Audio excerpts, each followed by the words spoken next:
आप सभी लोगों का बहुत बहुत स्वागत है। और आप सभी लोगों के लिए खुशखबरी है कि हाई स्कूलों में 6500 से अधिक पदों पर होगी लाइब्रेरियन की बहाली। लाइब्रेरियन की बहाली जो है वो जल्द होने वाली है। ठीक है, 1.5 दशक बाद प्रक्रिया शुरू की जा रही है। लाइब्रेरियन की बहाली जो है वो जल्द आने वाली है। सरकारी स्कूलों में शिक्षकों की कमी दूर करने के बाद पुस्तकालय की व्यवस्था सुदृढ़ करने की पहल की जा रही है। यानी शिक्षक की बहाली हो रही है और TRE 4 भी आने वाला है। और उसी क्रम में जो है पुस्तकालय की व्यवस्था सुदृढ़ करने के लिए सरकार जो है पहल कर रही है। और राज्य के हाई स्कूलों में लंबे समय तक खाली पड़े लाइब्रेरियन के पदों पर नियुक्ति को लेकर शिक्षा विभाग की ओर से पहल की गई है। शिक्षा विभाग इस दिशा में तेजी से काम कर रहा है। नियमावली को अंतिम रूप देने के बाद उसे कैबिनेट की मंजूरी के लिए सरकार को भेजा जाएगा। विभागीय अधिकारियों ने कैबिनेट से जून में स्वीकृति मिलने की संभावना बताई है। यानी बहुत जल्द जो है वो बहाली होने वाली है। कैबिनेट की मंजूरी मिलते की वैकेंसी के लिए BPSC को रोस्टर भेज दिया जाएगा, जिससे बहाली की प्रक्रिया औपचारिक रूप से शुरू हो सकेगा। यानी जो है यहाँ पे TRE 4 के साथ ही लाइब्रेरियन की बहाली शुरू होगा। 6500 से अधिक पदों पर लाइब्रेरियन की बहाली जो है वो बहुत जल्द ही आने वाली है। वीडियो देखने के लिए बहुत बहुत धन्यवाद। अब यहाँ पे आप लोग देख सकते हैं कि राज्य में 2 लाख रसोइयों के मानदेय में दोगुना वृद्धि होने वाली है। यानी रसोइयों को जो है मानदेय में वृद्धि करने का योजना जो है वो उस चल रहा है।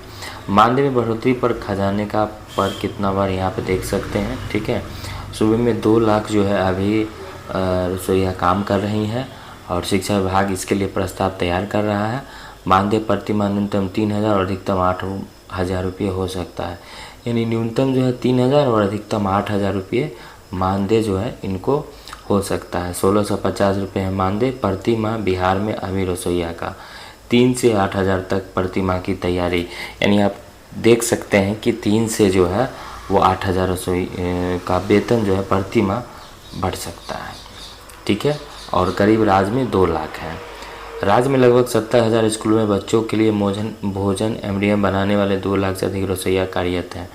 ठीक है, तो आप देख सकते हैं मानदेय में बढ़ोतरी संबंधी 6 तरह के प्रस्ताव बनाए जा रहे हैं। पहला 3000, देखिए इसमें 6 तरह का प्रस्ताव बनाया जाएगा। पहला जो होगा 3000, दूसरा 4000, तीसरा 5000, चौथा 6000, पाँचवा 7000 और छठा 8000 रुपया होगा। सरकार जिस प्रस्ताव पर सहमत होगा वो लागू होगा। ठीक है, सरकार जिस प्रस्ताव पे निर्णय लेगी वो लागू होगा। मानदेय बढ़ाने पर राज्य सरकार पर प्रति माह 450 करोड़ से 550 रुपये अतिरिक्त वित्तीय प्रभाव भार पड़ेगा सरकार को। ठीक है, तो अभी जो है रसोइया का 1650 रुपया है। 2019 में केवल इन्हें 1250 रुपये मानदेय मिलता था। 2019 में प्रति माह 250 रुपये बनने के बाद 1500 रुपये हो गया। बाद में राज्य सरकार ने प्रति माह 150 रुपये और बढ़ोतरी की। प्रधानमंत्री मध्याह्न भोजन योजना के तहत रसोइया का मानदेय प्रति माह 1000 रुपये निर्धारित है। 1000 रुपये में प्रति माह 600 रुपये केंद्र सरकार और 400 रुपये राज्य सरकार देती है। 600 रुपये प्रति माह राज्य सरकार योजना में टॉपअप के तहत देती है। ठीक है, तमिलनाडु में देखिए, तमिलनाडु की सरकार में अभी जो है 12,500 रुपया मानदेय है रसोइया का।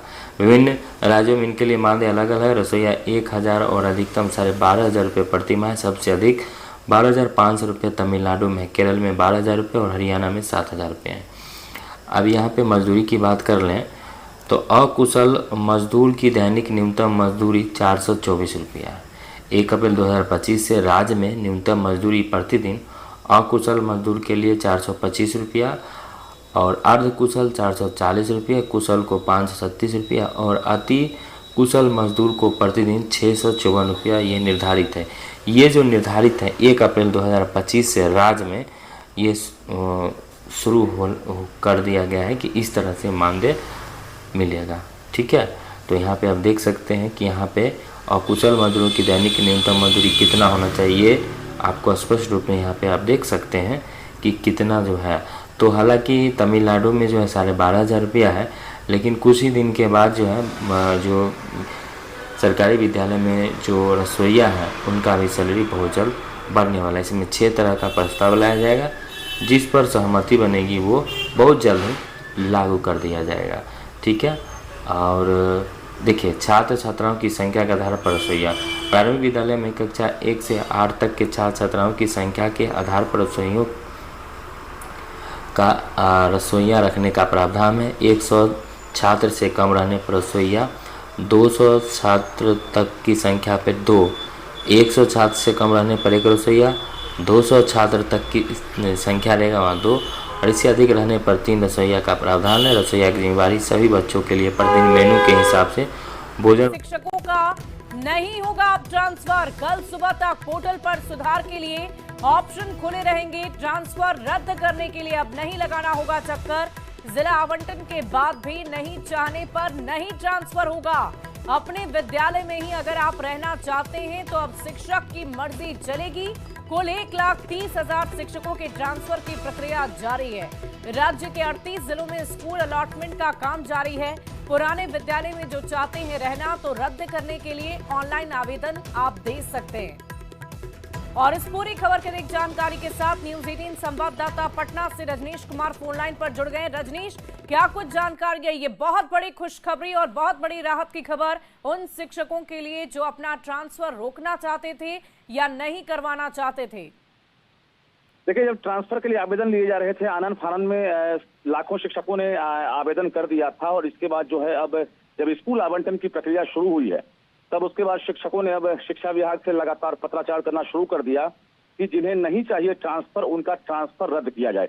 ऐसे में शिक्षा विभाग के एसीएस एस सिद्धार्थ ने अब बड़ा फैसला ले लिया है कि अब कल से ही ऑप्शन खुल सकता है, यानी ऑनलाइन आवेदन करने के बाद वैसे शिक्षक जिनका स्कूल आवंटन होना है और जिला आवंटन हो चुका है, उनका ट्रांसफर अब रद्द कर दिया जाएगा और जो जहां हैं वहीं रह जाएंगे। यानी चाहे वो अंतर जिला वाले हों या सेम जिला वाले हों, जो ट्रांसफर नहीं चाहते हैं उनका ट्रांसफर अब शिक्षा विभाग नहीं करेगा। इससे कहीं ना कहीं हजारों शिक्षक जो हैं वो वापस हो सकते हैं। दूसरी तरफ जो 1,30,000 जो ट्रांसफर होना है, जिनका स्कूल आवंटन की प्रक्रिया चल रही है, जिनकी कई ऐसे जिले हैं जहां पर 30 से 35% स्कूल आवंटन की प्रक्रिया पूरी कर ली गई है, और कहा जा रहा है कि 20 जून को सभी शिक्षक एक साथ इस शिक्षा कोष पर अपना अपना स्कूल देख सकते हैं और 23 तारीख से नए स्कूल में योगदान दे सकते हैं। तो कुल मिलाकर युद्ध स्तर तैयारी चल रही है, और शिक्षा विभाग के तमाम जो अधिकारी हैं, आईटी के अधिकारी हैं, वो सभी जी जान से जुटे हुए हैं, और सभी जिले से हर रोज शाम में जो है एसपीएस समीक्षा बैठक के दौरान जो है पूरी जानकारी लेते हैं कि कहीं ना कहीं स्कूल आवंटन की जो प्रक्रिया है वो कितना प्रतिशत पूरा किया गया। जी चलिए, बहुत बहुत शुक्रिया रजनीश हमारे साथ जुड़ने के लिए, तमाम जानकारी के लिए। तो शिक्षकों को लेकर ये बड़ी खबर आपको बता रहे थे, नहीं चाहने पर आपका ट्रांसफर नहीं होगा और इसके लिए आप आवेदन ऑनलाइन दे सकते हैं। और बिहार में बुलडोजर